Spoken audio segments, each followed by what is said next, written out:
What's up, guys? We are here live. I'm here with Checkmate Flips, Seth. We connected, I think, in October. I was looking back through all my DMs, and yeah, we met in Miami recently. Welcome to the channel, man.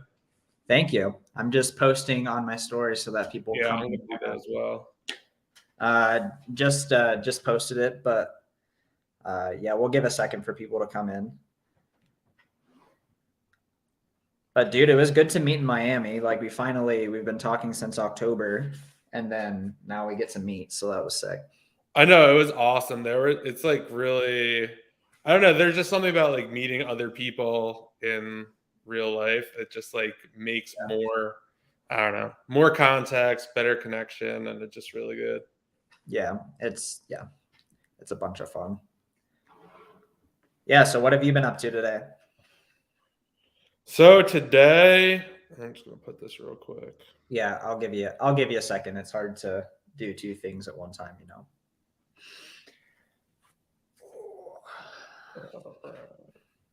Yeah, today I've just basically been, I don't know, just sourcing some OA. I had to ship out some books, some eBay stuff.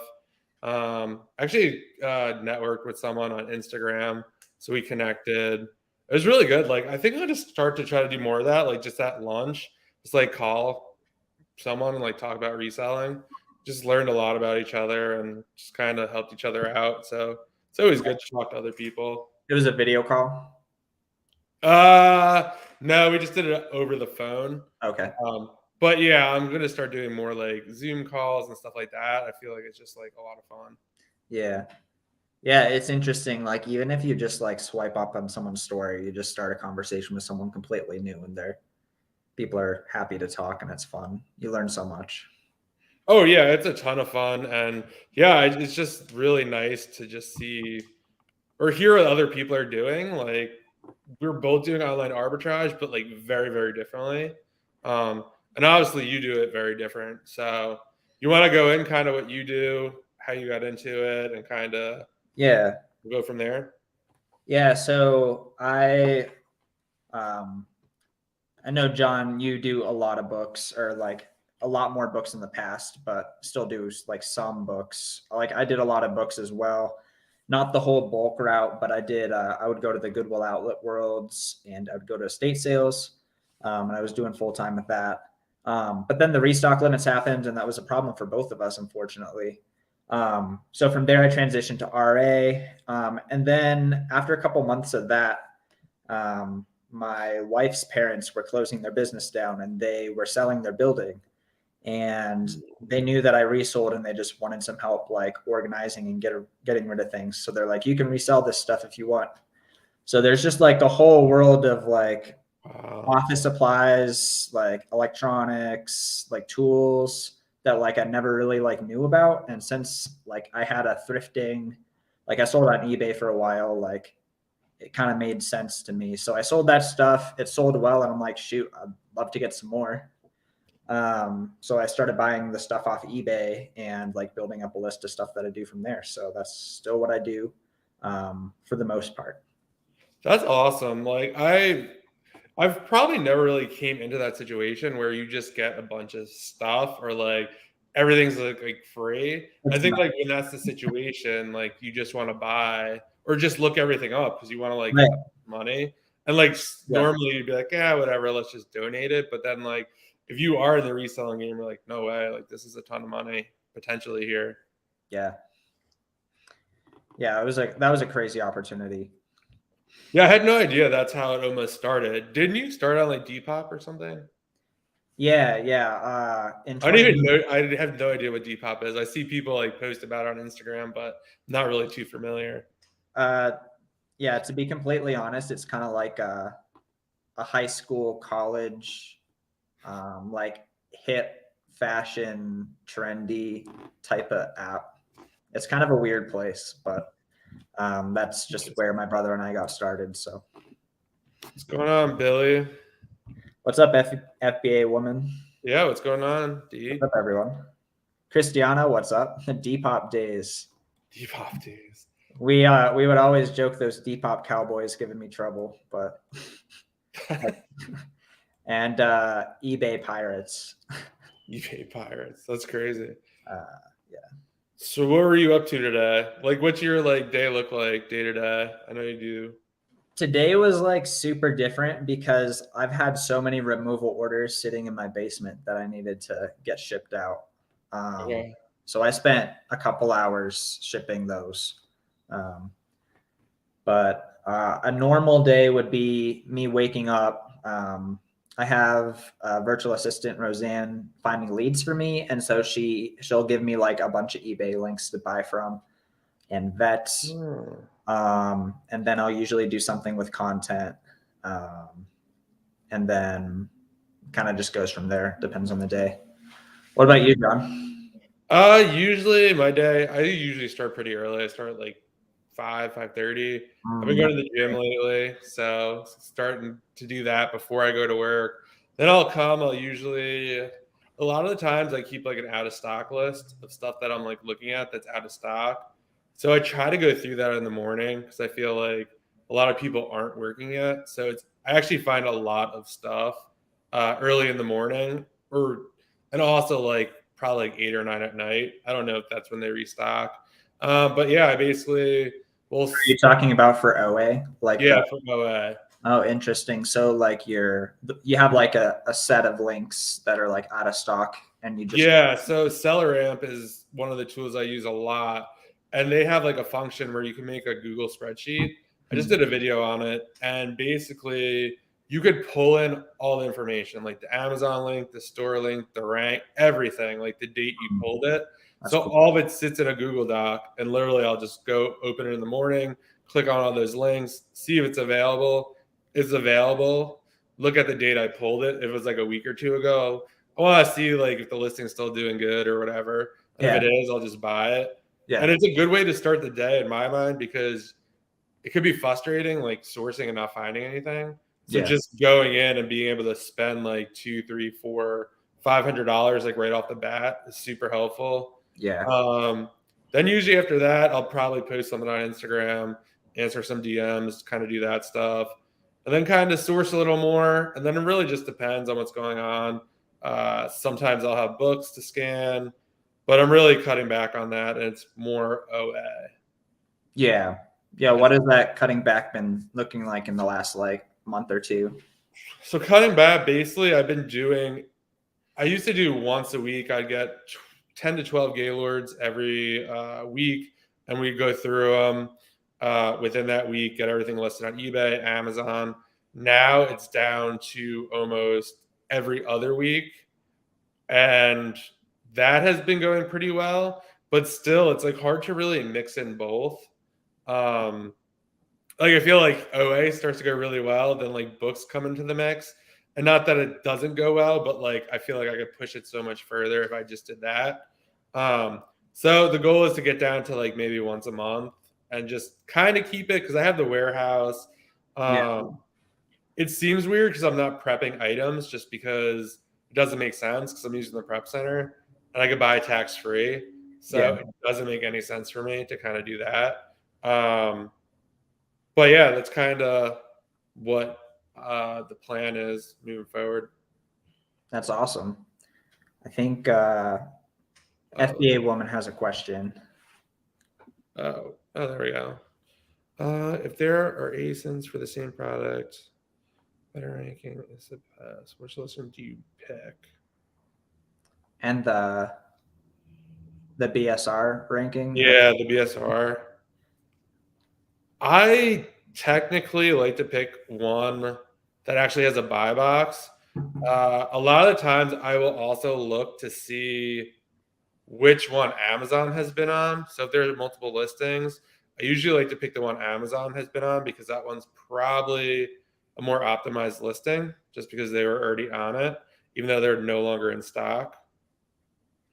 What do you mean by suppressed? Like the buy box is suppressed? Yeah, so sometimes I notice this a lot with Legos. So basically, there'll be like a hot Lego set, and Amazon will be on one listing, and another seller will create another listing. to try to not compete with Amazon. I don't really know how they create the listing, but they'll jack up the price. So if Amazon's at like 50, maybe they'll be like, oh, $100. And sometimes you'll see like that listing will get some traction, but Yeah. then Amazon will catch it and deem that like it's priced way too high.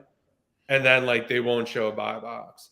So you have to really click into like see options how to buy it. Like as a consumer, it's a real like pain in the butt. So it actually really is interesting. I don't know if you noticed it, but like going on to Amazon and shopping now as just like a normal person, like how I would, and like seeing all the software in the back. I don't even know what like just normal Amazon looks like anymore. It's just funny. I know. I'm just like looking at the sales rank as I'm like trying to pick out a melatonin or something. I'm just like, wait, You're like, can I? what am I doing? Like, is this a good thing to have? Yeah, well, I feel like at this point, I'm just like, well, like I'm game to pay the $7 for convenience, like whatever. But Yeah, sometimes, definitely. but then I spend too long like looking at it. I'm just like a little overwhelmed. Yeah, that's suppressed buy box. yeah, suppressed buy box. Yeah, I mean, yeah, like I said, I feel like the suppressed buy box, yeah, it's always rough because it stank. Like I would try to find like the buy box line too in the keep it chart. So in the keep it chart, that like little pink line you'll see, you could definitely see when the buy box was won. So maybe try to go after that could be a good price to like list at. But it's hard to say if there's no other listing and the buy box is suppressed. I'm definitely on a lot of listings that don't have a buy box Same. and tend to do really well because there are no other options there. But yeah, it really just depends on the listing, especially if it's ranked well, like it will sell. Yeah, like I was just checking just now. My two best sellers don't have buy boxes. They're Yeah, it's like yeah, it definitely, and I think that's like also like the importance of like doing a test buy. It's like what like just give it a shot. Like there have been a lot of times where I'm like, oh, like all the videos I watch say it has to be doing this or that, and then I buy it and it sells through so quickly. I think it's potentially because no one else wants to like take the risk and do a test buy on that item. yeah. Entrepreneur Josiah, what's up? What's going on? Bacon Bagel on Instagram. Got to meet him in. Oh, okay. Here's Yeah. a question for you. Seth, what do you credit for your rocket climb? I think in somewhere in like November, December, I finally like had the belief that like it's safe to spend more than like 5 to 10K on my Amazon inventory. I know John probably remembers me like messaging him about like IP complaints and like being concerned about it. Like I definitely messaged you a couple times, and I like that's probably one of the harder things about Amazon is like you feel like, shoot, my life savings is in my Amazon store. Like, what if I get suspended? So yeah, I think I had a bit more faith in it and started just buying a lot and like knew what to buy, had a prep center, did some credit. Yeah. Yeah, it's really funny. General, but yeah. Yeah, I mean, we talked about it in Miami. It's like a lot of times, like, oh, like we get suspended if we do this, we do that. Yeah. Like, it's like, what's the worst that could happen? And I was like, I think I told you, I was like, well, like all the people here, big people, have gotten suspended, and what do? They hire like a law firm, pay like 2 or 3 grand, get reinstated, and like worst case scenario, you're paying interest on your credit card balance, which you don't want to do, but like you could That's easily. yeah. Exactly. Yeah. But yeah, yeah. I mean, I always tell people too, it's like, well, you could lose your job. I mean, it's the same thing. I mean, obviously, there is a lot of money tied in that, especially if you don't have another stream either. Yeah. I guess the thing with losing your job is like you didn't lose like a lot of the profit that you've been reinvesting. True. That is a good point. But at the same time, like the way that we're doing this, like we both have skills that are like we could easily go and make like money in some other way, I think. And like we've been building skills this whole time.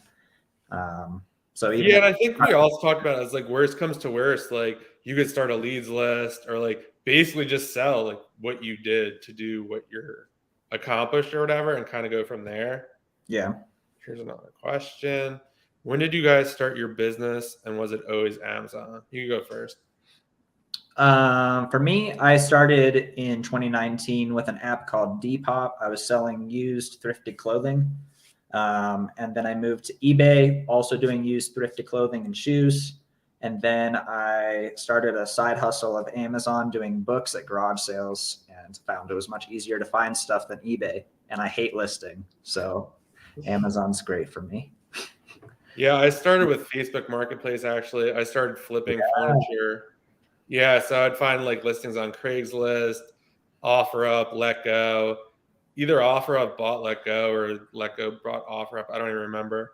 But I was literally finding like people just moving and they're like, "Oh, you want this table for $20?" And then I would turn around and sell it on Facebook for like 200.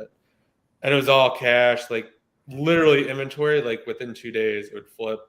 And then it's like, well, it became unscalable at that point. Like, how you could only fit one table and chairs in your car at a time, very one to one, got to drive all over the place.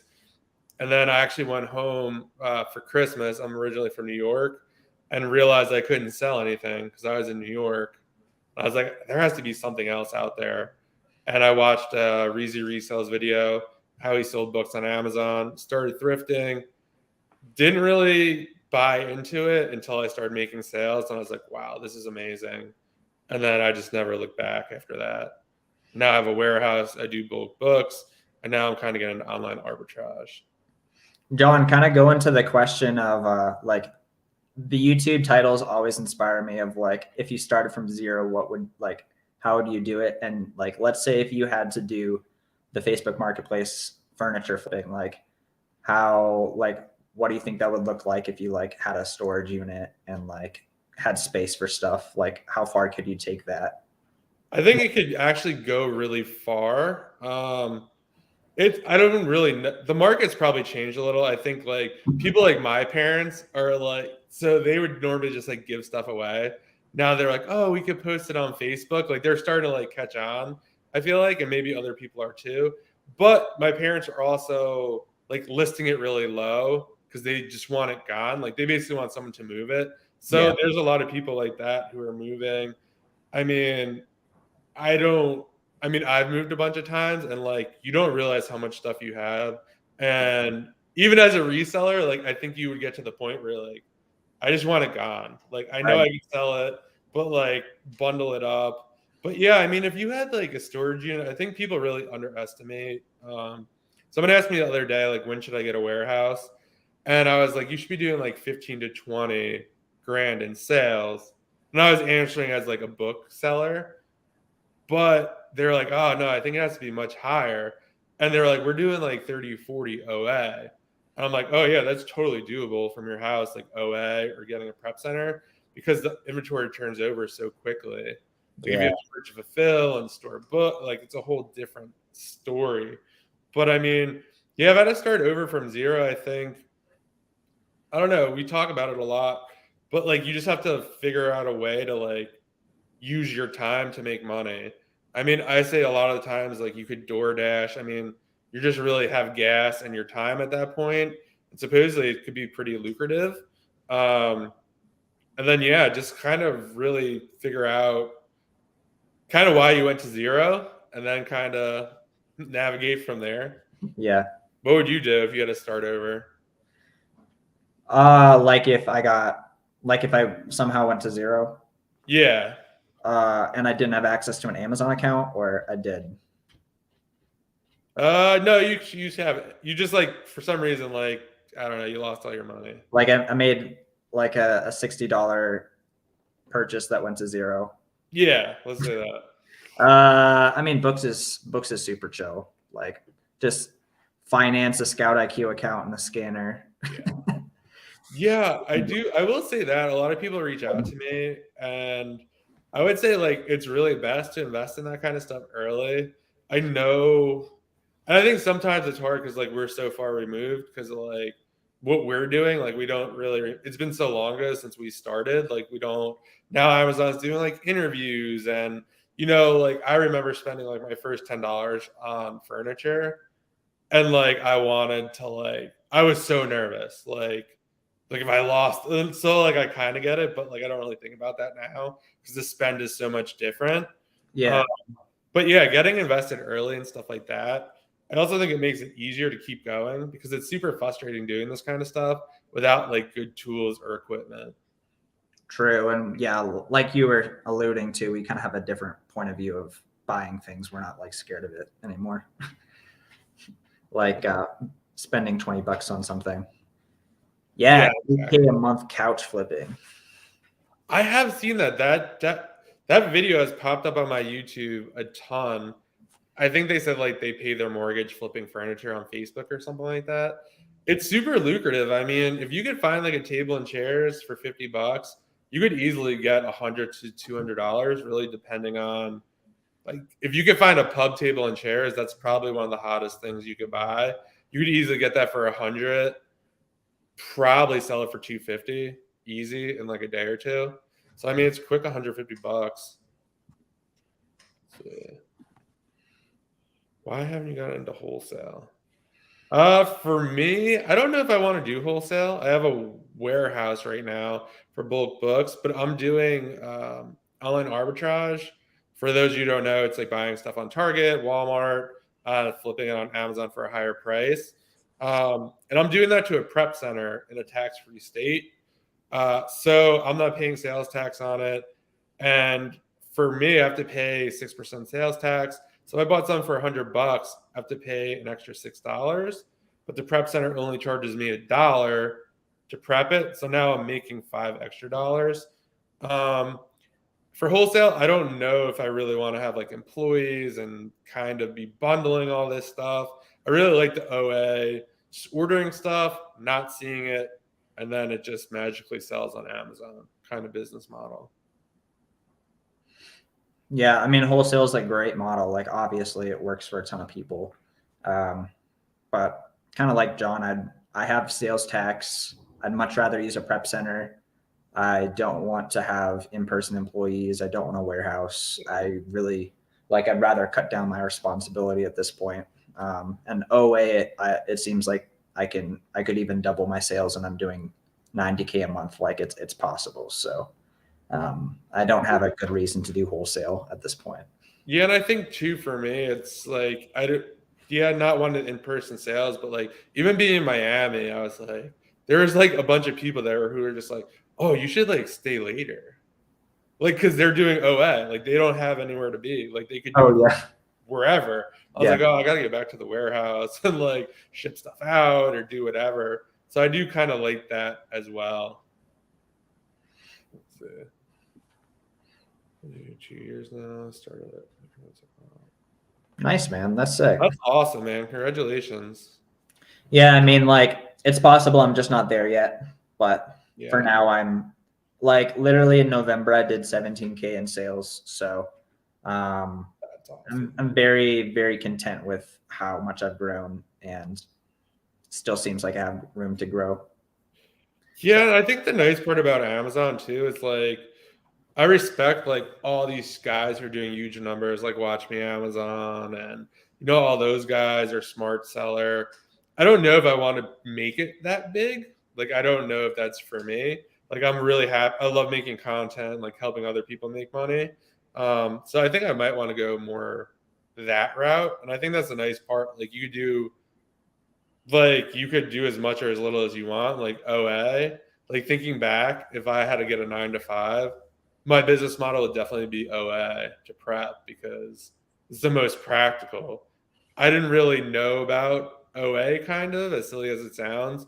I just store book content, but like it'd be so much more beneficial for me to have started with OA if you have the capital to do it, like 1 to 2K. Because like, yeah, like you're supposed to be working, but like you could be easily checking replens or ordering that on your lunch break, doing it from your phone, like real simple. Yeah.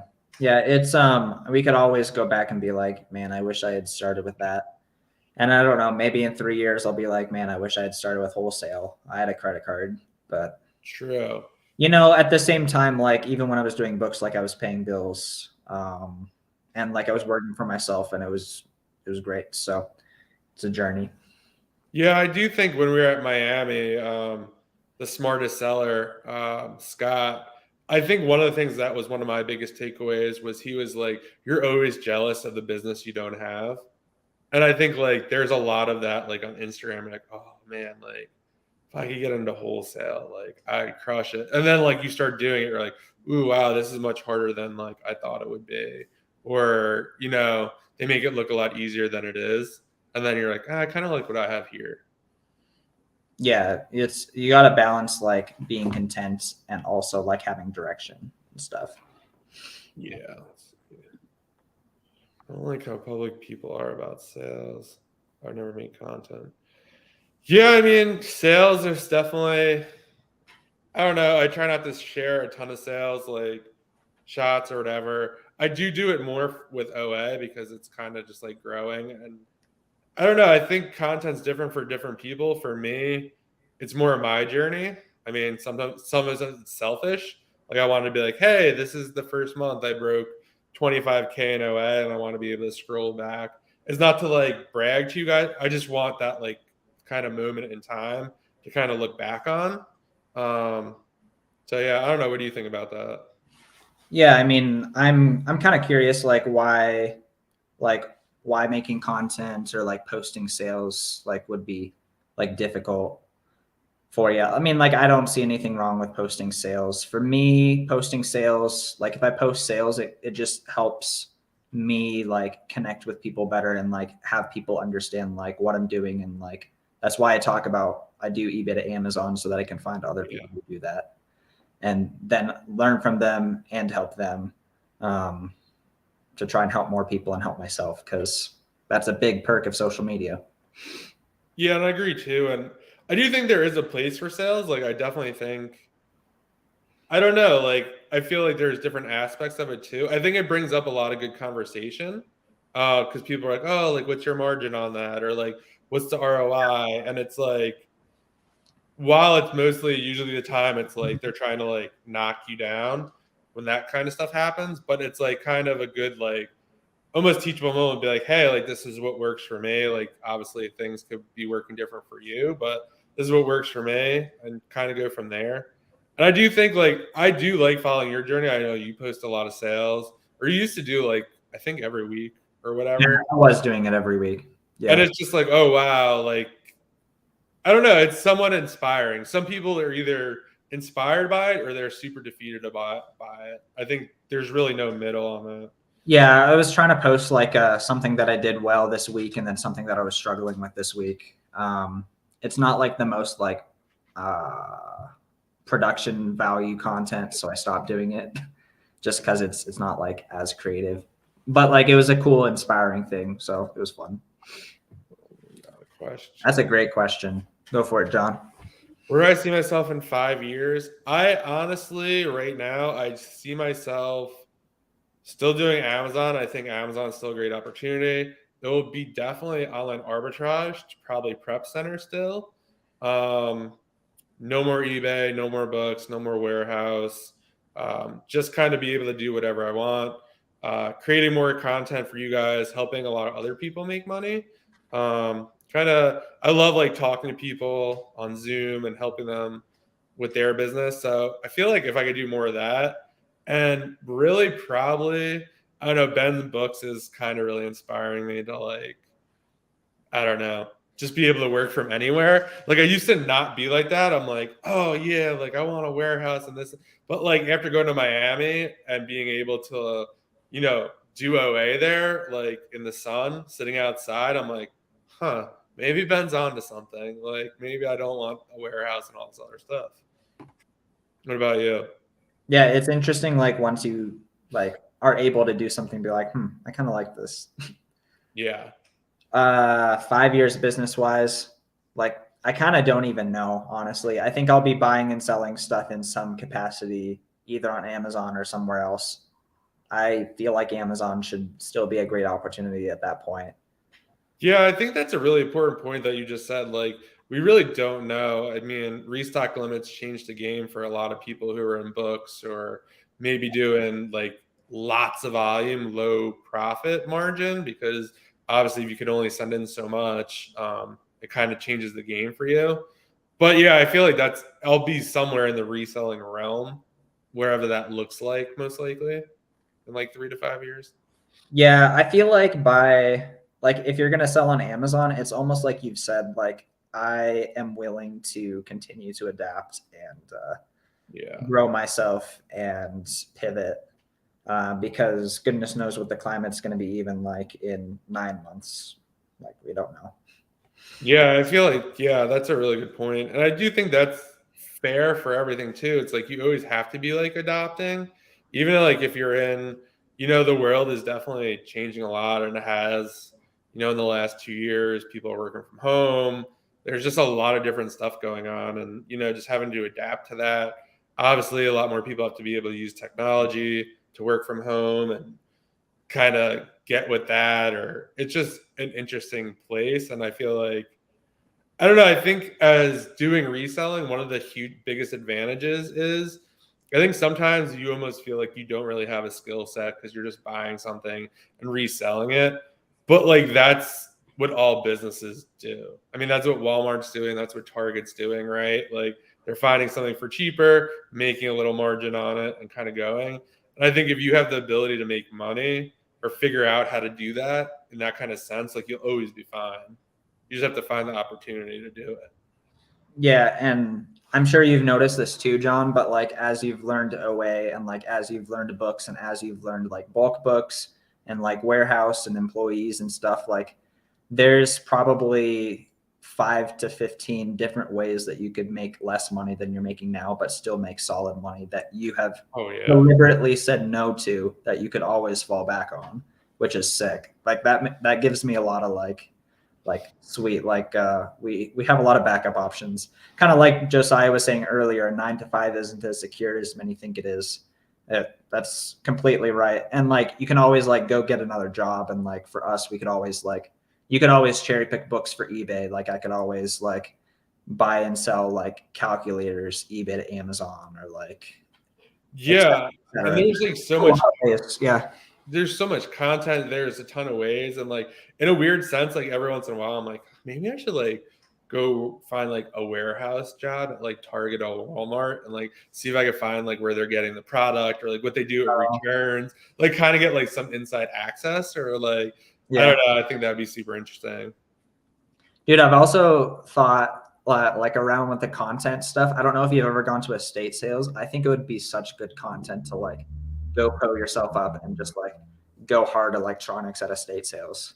That would I've been to like one or two, or like auctions are a lot of fun too. But yeah, no, I definitely think that would be a ton of fun, and it's just interesting to watch. Yeah, I don't know. Maybe I'll do it at some point. Oh, thank you. Oh, thanks. Glad you're enjoying it. Thanks for setting it up, John. Yeah, of course, man. This is a ton of fun. But yeah, people love the RA stuff, even though the OA it's smaller margin and quicker money. But yeah, that's like kind of one of the things that that's hard to wrap. That was the hardest part to wrap my head around. Is I was used to spending like 3, 4, or 5,000 on books a month, and now I'm spending like $20,000-$30,000 a month for like OAs. It's just like, but like I don't know, like you were saying before, like once you taste it, you're like, okay, this works. Like this is working. Like you just kind of keep doing it until it doesn't work anymore, or like to pivot or like adapt kind of. And I think that's just kind of, and the only reason I was able to do it is because like I like had a lot of money just from doing books and not being able to buy a ton of books just because of the restock limits and kind of the situation. Yeah, things are, I don't know exactly know what to say, but I want to go at my own pace and don't want to compete. Exactly. Like there's people who are doing like, I don't know, if you go on Instagram a lot, there's always someone doing more sales than you and more profit than you.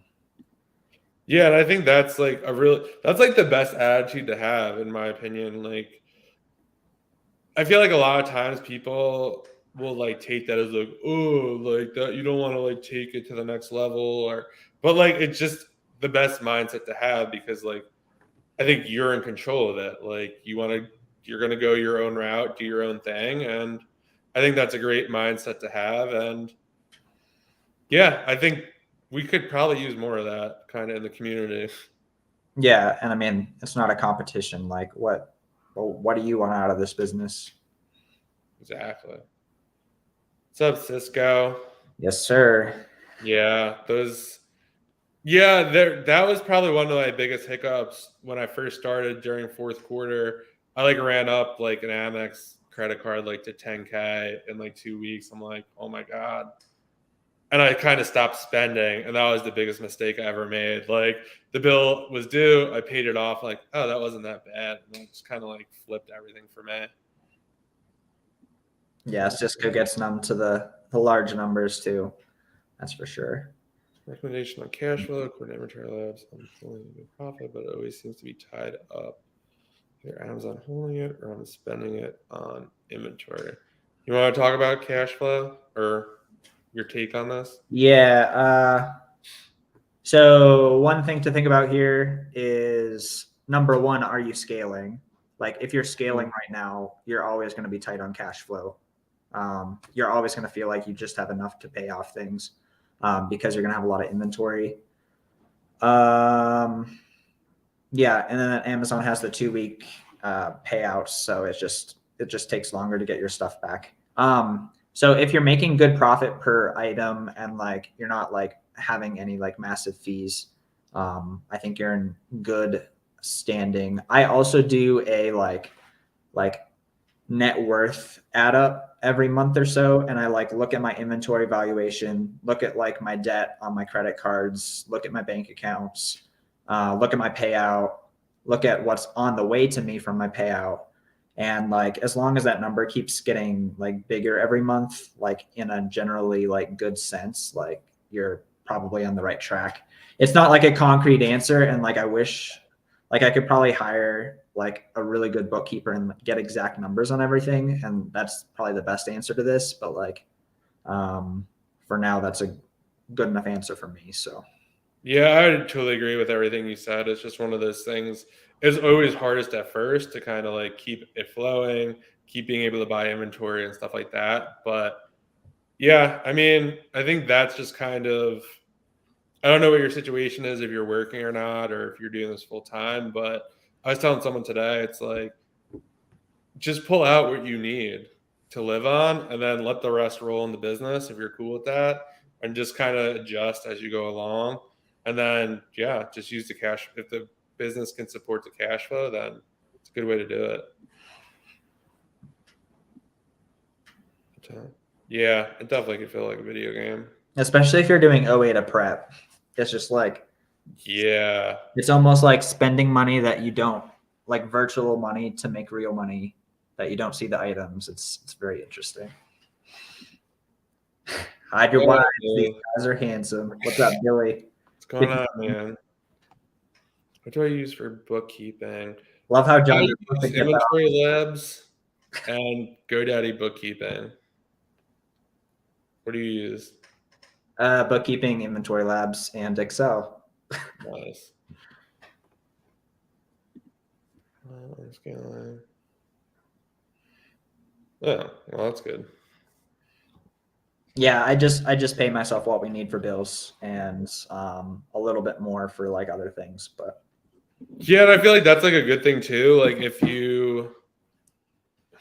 I always say to people too, like if you are confused about the number and maybe you take out too much, like you could always just transfer it back to the account or like pay the bill or do whatever you got to do. But I feel like, yeah, if you don't need it, well, I have 2 points on this. Like, so I would say like I'm always contributing to like a Roth IRA and stuff like that, like investment wise. So I don't want all the money in the business. But like as great as a Roth is, you really can't beat the Amazon returns. So if you're doing it smartly, like I would say, yeah, try to roll as much of the money in the business. Let's see here. Here's where to do when I started. Felt the same way. My payout, I took 1% for me. Nice. Good way to do it.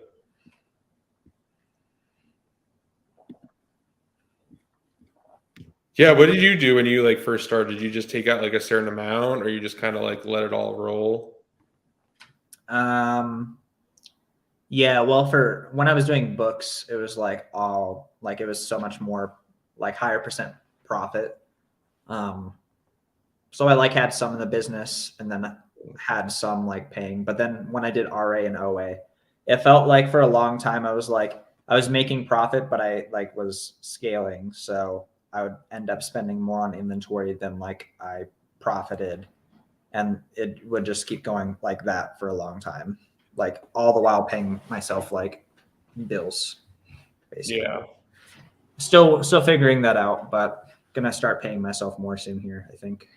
Actually, I started doing that this year as well, taking out more, and just kind of just rolling with what I have, and it's worked out well so far. Let's see, Scott, do you try to get tax exempt at your sources? So yeah.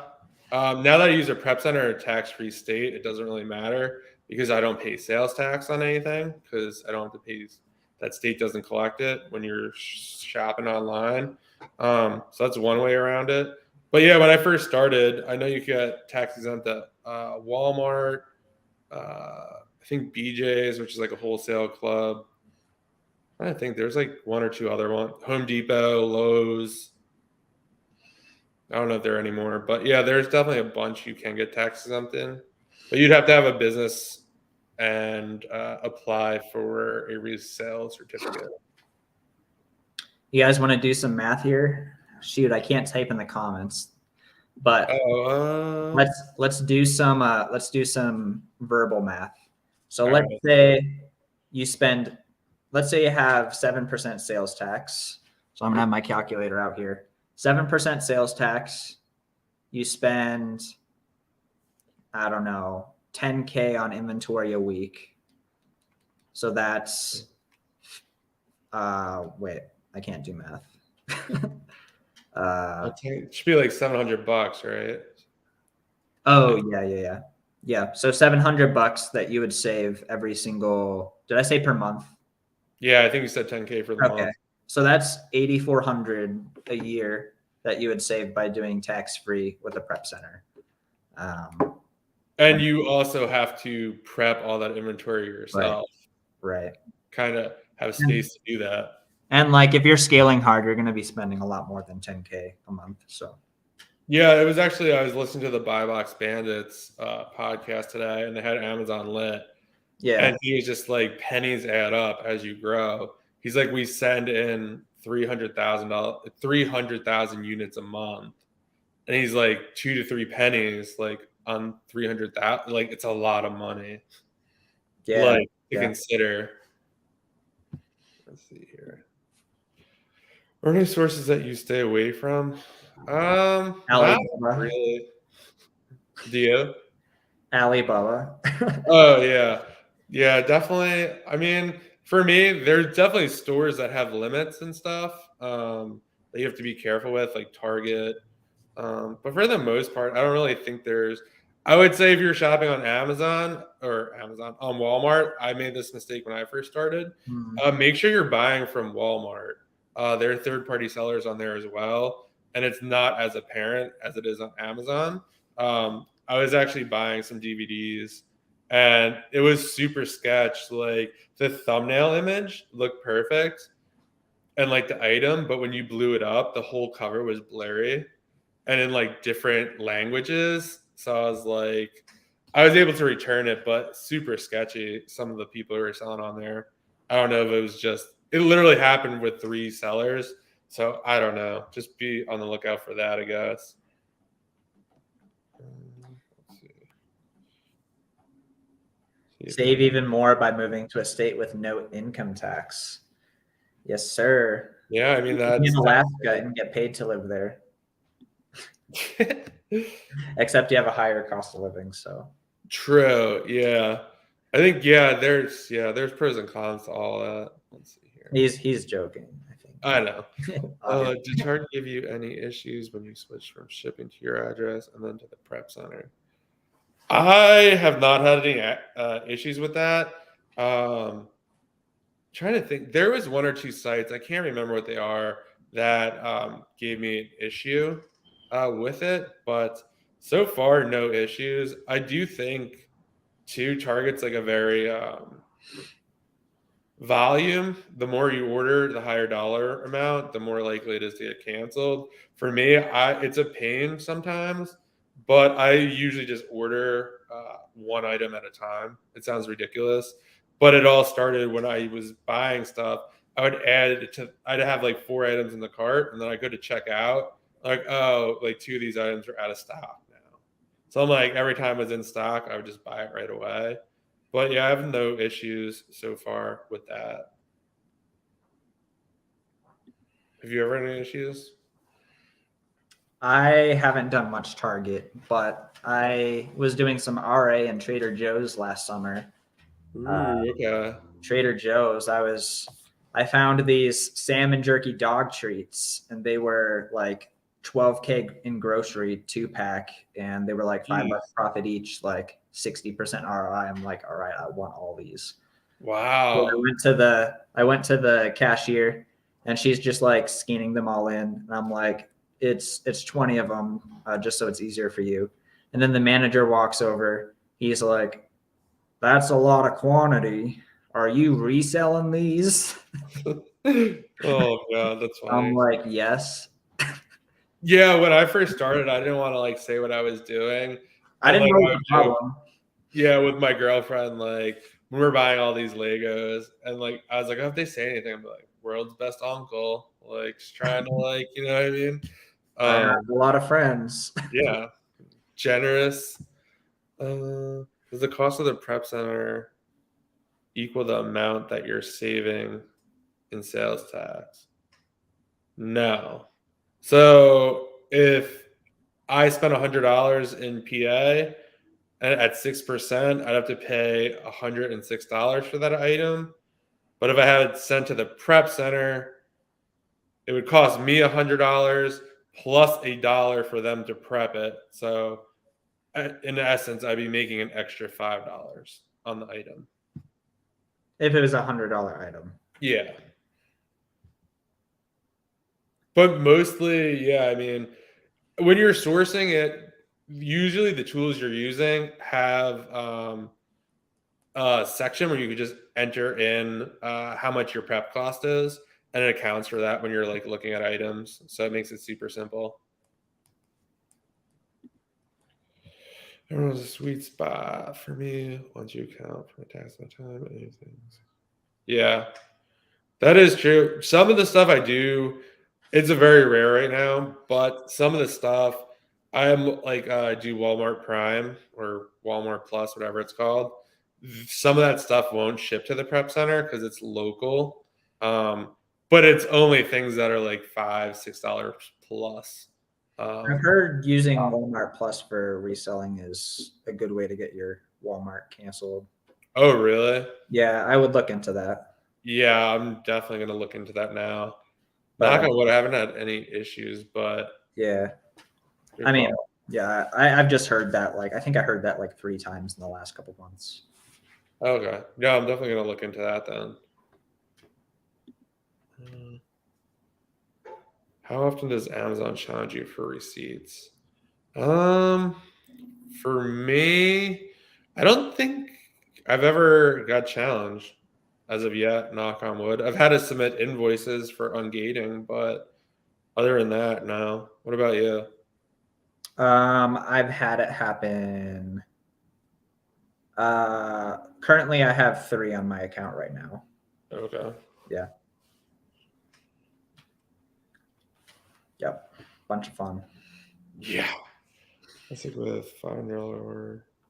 Nice. Yeah, that's pretty safe for Target. How long have you been doing that, Mark? I'm curious. Because like if you've been doing that for like a week versus like if you've been doing that for a couple months, that's just interesting and helpful. Yeah, Target's definitely interesting. I heard a lot of people have trouble. I've never had issues. I'll do in the morning. I'll order if it's like a really item I want, I'll order 10 back to back. I've never had any issues. And kind of do like 10 at lunch, 10 at never any issues. But yeah. It's always funny how like some things get triggered and some don't. Checkmate, you're on. Just laughing at Christiana's comment.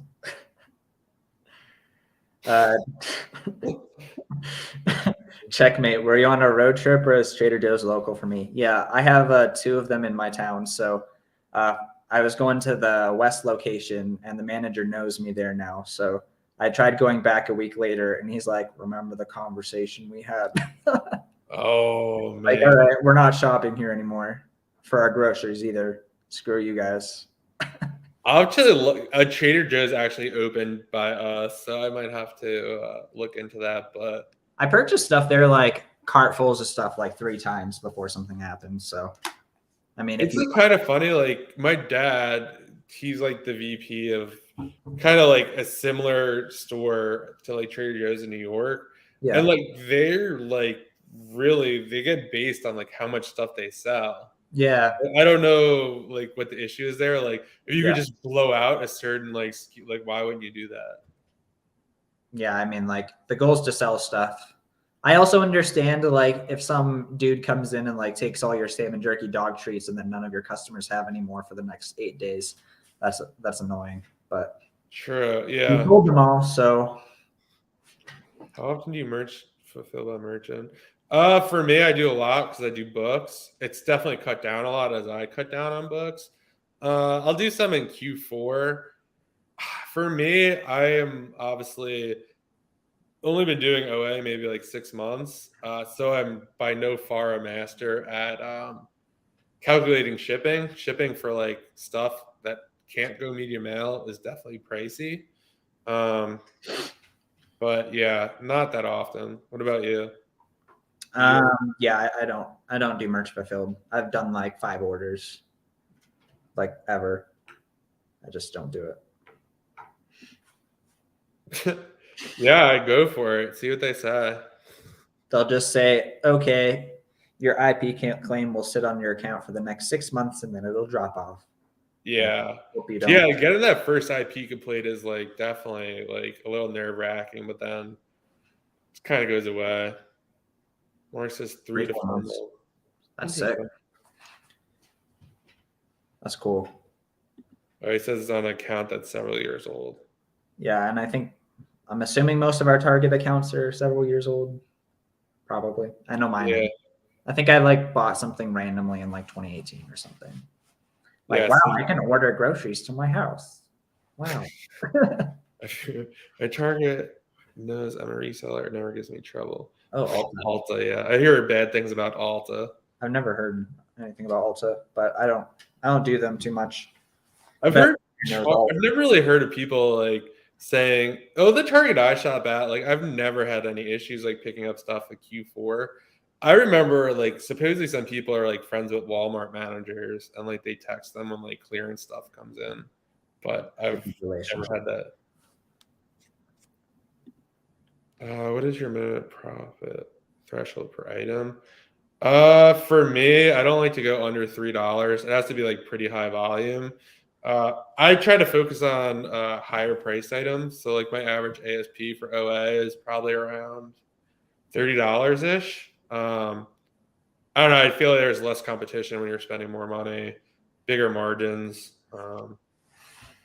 Yeah, I've kind of done the volume game, and I will make exceptions. And like if I could sell 100, 200 items and make like $1.50, $2, I might consider it, but not really. And plus, for me, like it wouldn't really work for prep, and I don't want to prep 100 to 200 items for like it just doesn't work for me.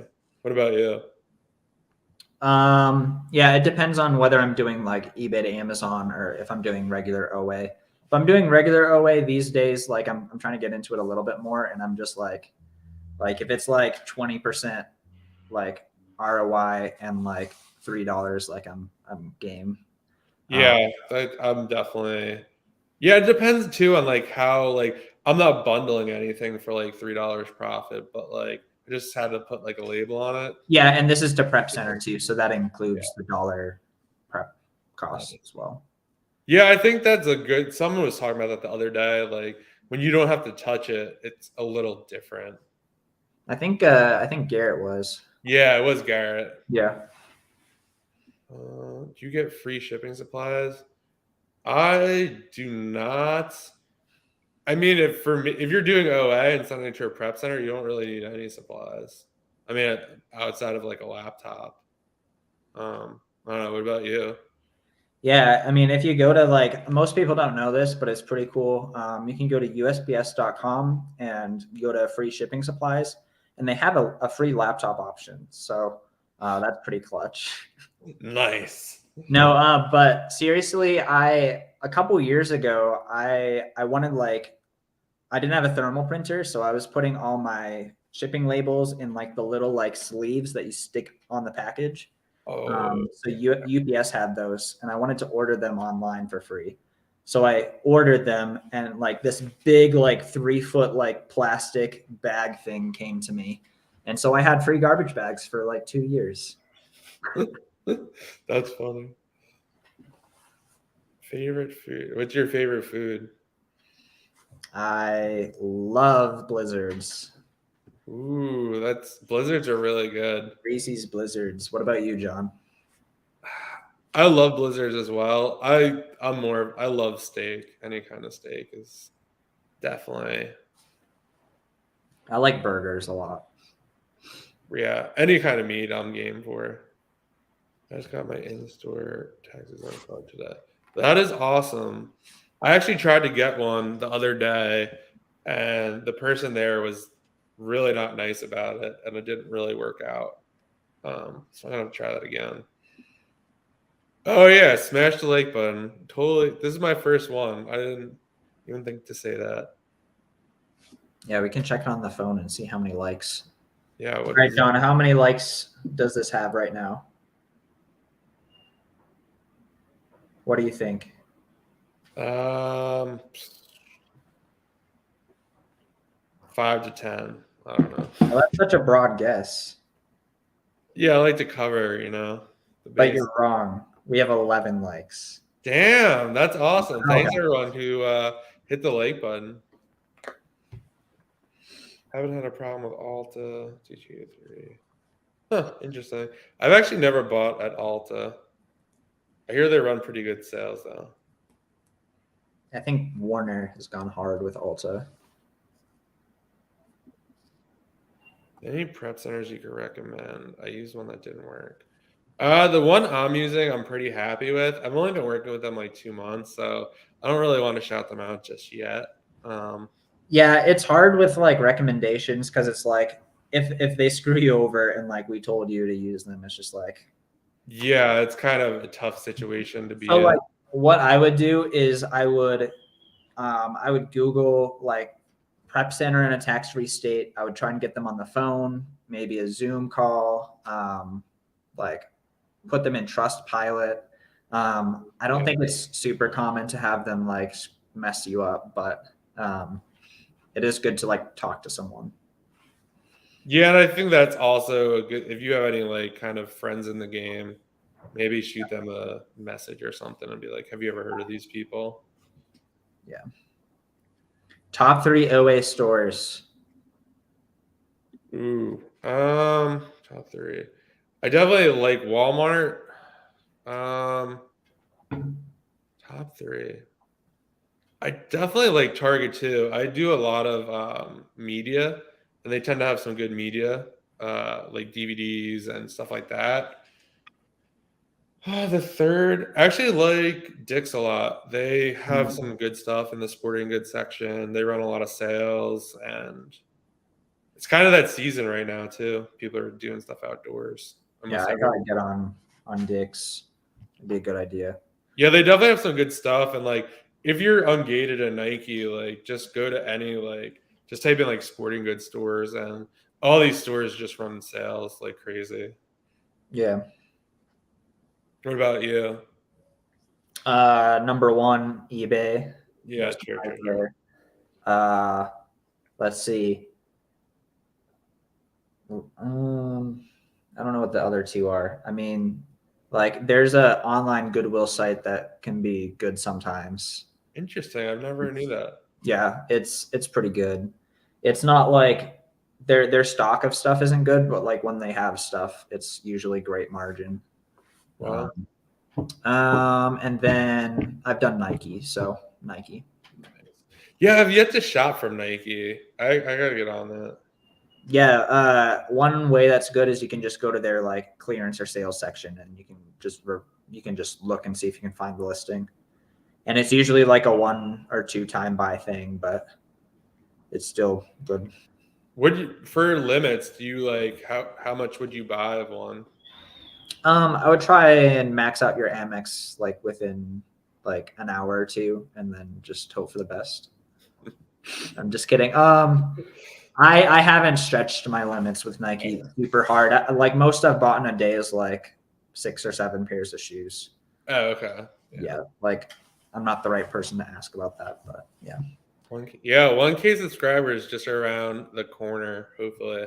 Yeah. That's 900. How's your watch time? It's probably pretty good. You have longer videos.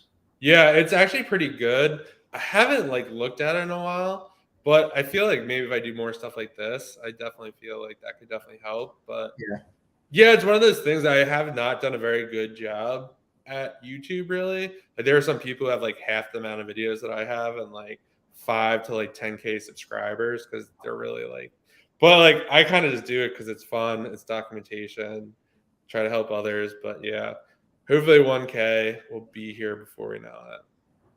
Yeah, I mean, Not subscribed, go do it right now.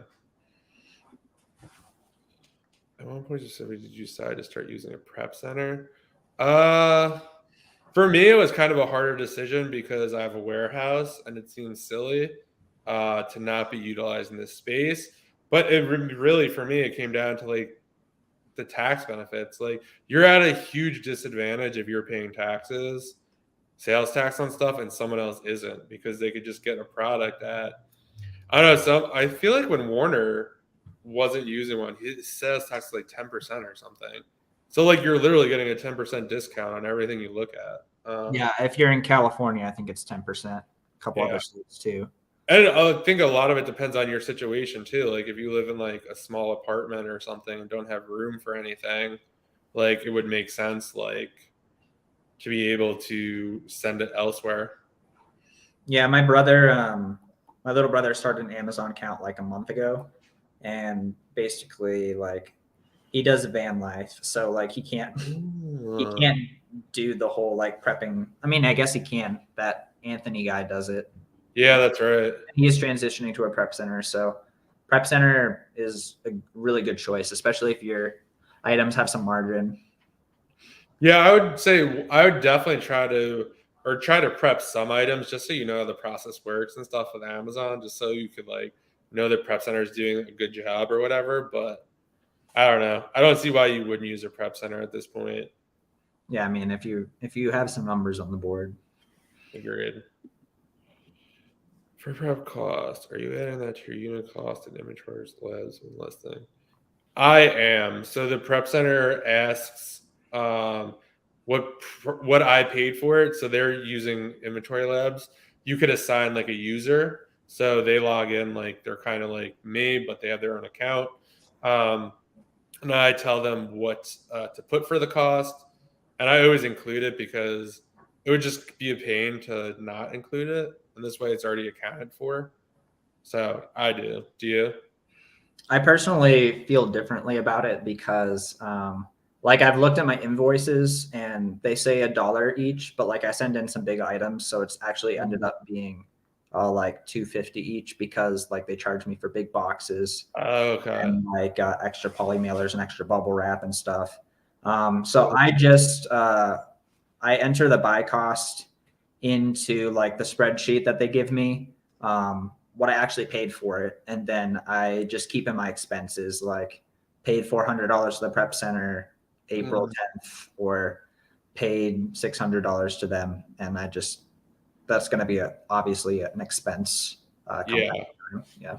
That's actually a good. I never really thought about it that way, but yeah, that's a good. Like we're not accountants, but my accountant at the end of the day always says it doesn't really matter how It's you the same account thing. for it. Yeah, as long as it's accounted for somewhere. But like if they are charging you for poly mailers and you're not accounting for that, like should probably. Oh yeah, for like I've been doing a lot of apparel lately, and I always tack on like the extra 20 cents for the poly bag.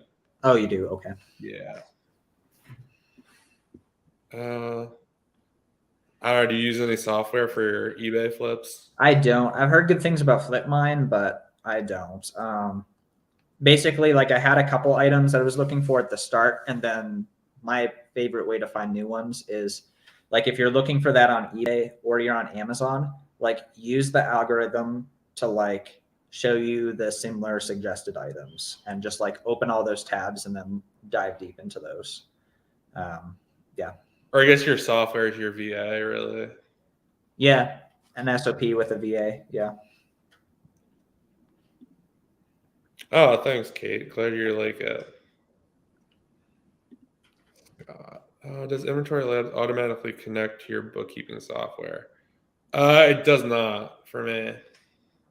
You use QuickBooks? No, I use GoDaddy Bookkeeping, Okay.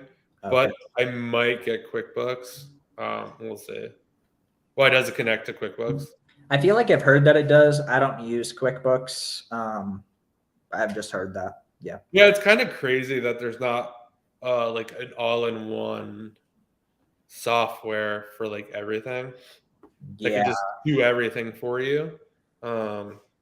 I'm just super basic and I type all my expenses in a Word document and then put it in a Google sheet for the week for the year. Like then I add it all up. Yeah, I just like using like GoDaddy Bookkeeping just because once everything's classified, like whenever you swipe the card, it just auto classifies everything. And I literally just download a spreadsheet and it's like, oh, this is how much you spent on inventory. This is this and that. It just makes it much easier for me Yeah. to manage. That's probably a better way than what I'm doing, but Yeah. I don't know. It's whatever works for you. yeah.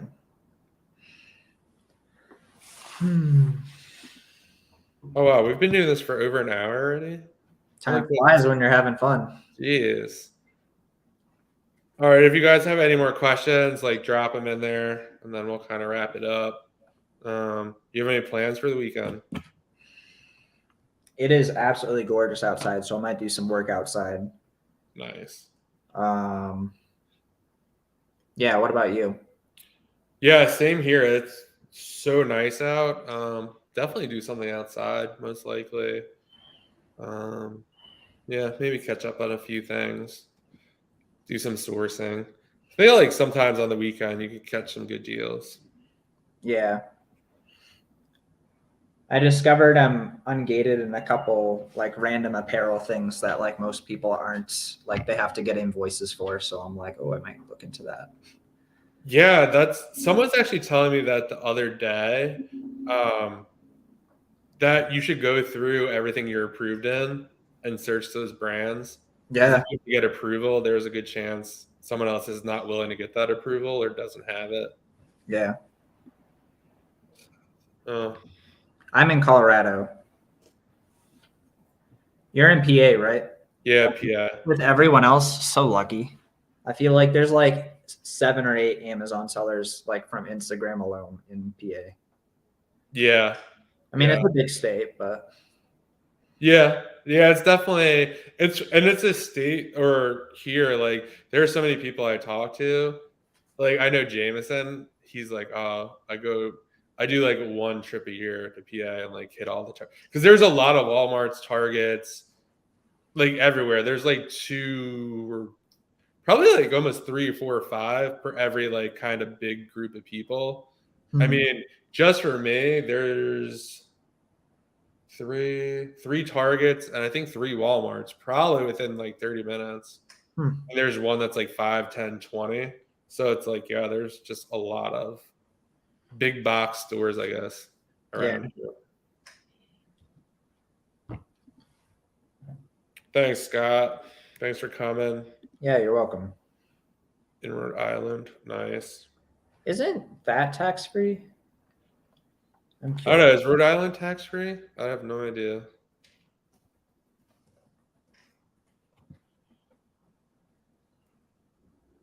Let's see. Or not income tax, sales tax.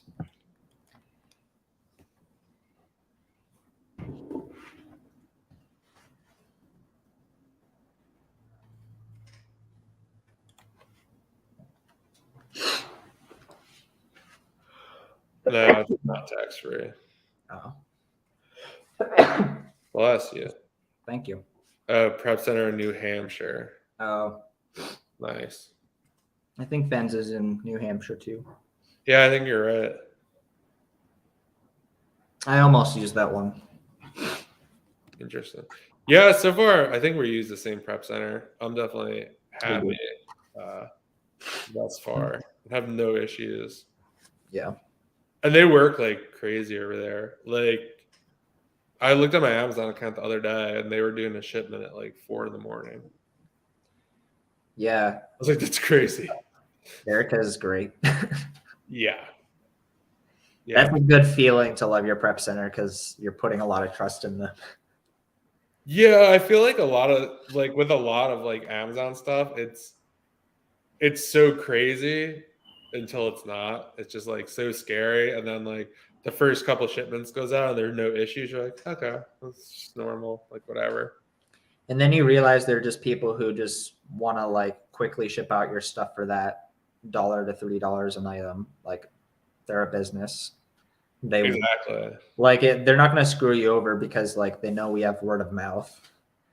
And It was actually really funny. There is a handful of people. A prep center reached out to me and they're just like, hey, like we want to prep your stuff. And I sent like 5 DMs to people and people are like, do not even entertain it. And it's just like, then they each had like a story about like how bad it went. And it's just like, okay, like logically speaking, was it I don't know. Yeah. I think it's yeah, yeah. Yeah, we were just both in that state. Yeah. I've heard such bad things about that. You think no, probably not. I mean, I'm doing books now because I have this warehouse until February, but the more and more I do OA, the less and less books make sense to me. Yeah, it's just a ton of labor. Yes, books are cheap. Yes, the ROI is crazy, but so is the work that goes into it. And for me, if I really wanted to blow books up, I need to get like 3 or 4 people working here, and that's not really what I want to do. But it's a great place to start. It's a great place to learn. But yeah, bulk books is definitely. I don't regret it. It was just more that I did it and did it well and didn't like it. So it's just time to kind of make a pivot. Got one in Delaware. Nice. Yeah, I was using one in Ohio. Oh, thanks, eBay Addicts. It's good to see you. What's up, Jeff? Yeah, I was using one in Ohio, and it was a flat fee, like regardless of boxes, bubble wrap, or anything. And it was cool. It was in Ohio, so it was taxed. So. Oh, I know exactly. I actually reached out to them as well. They're great. Like they actually have like a software that you input stuff in. It's easier than the spreadsheets. It's just if I'm spending a lot of money, like it makes sense to do tax free. Yeah, agreed. Our prep center is like having free employees working on your business. Yeah, I mean that's a good time. I mean, I guess you could almost argue like Amazon FBA is technically like a prep center. Like they're selling your goods, shipping it, like doing all that stuff for you. Yeah, you're paying a premium for that, but I mean, it's just really cool that we live in a time and place where like there's services like Amazon FBA, there's services like software, there's services like prep centers, there's services like all these things that like aren't actually employees that we have to manage, but it saves us so much time just for like paying like $1 a unit or like $49 a month. Yeah, I mean it's a great model too because like a prep center, like the person we use, like her obviously one of her strengths is like managing people and like putting systems in place and like stuff I don't want to necessarily have to do or worry about. So like it works for everyone.